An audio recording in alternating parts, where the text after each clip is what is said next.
لبيك اللهم لبيك لبيك لا شريك لك لبيك إن الحمد والنعمة لك والملك لا شريك لك. Gubernur Aceh Nova Iriansyah Selasa 14 Juni 2022 melepas keberangkatan calon jamaah haji embarkasi Aceh kloter pertama di Komplek Asrama Haji Banda Aceh.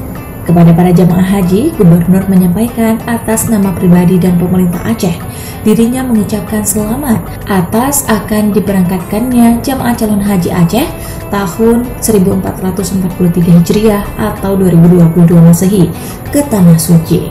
Keberangkatan itu disebut patut disyukuri bersama karena seperti yang diketahui, tahun sebelumnya pemberangkatan jamaah calon haji harus dibatalkan karena situasi pandemi COVID-19.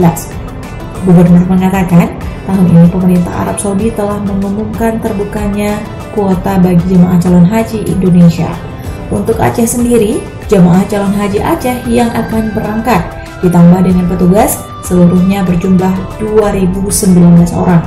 Gubernur mengatakan pihaknya terus berharap agar kuota haji Aceh dapat ditambah sehingga waiting list bisa menurun dari tahun ke tahun. Gubernur juga berpesan agar para jamaah haji dapat menjaga kesehatan dengan baik sehingga dapat menunaikan ibadah haji dengan sebaik-baiknya. Gubernur kemudian menyampaikan sejumlah pesan kepada para jamaah haji yang akan segera diberangkatkan itu.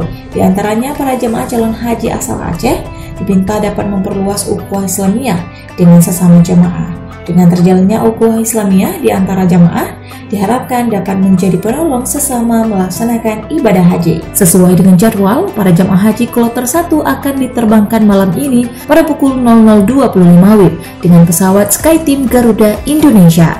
Para jamaah akan diterbangkan ke Arab Saudi melalui Bandara Internasional Sultan Iskandar Muda, Belang Bintang, Aceh Besar.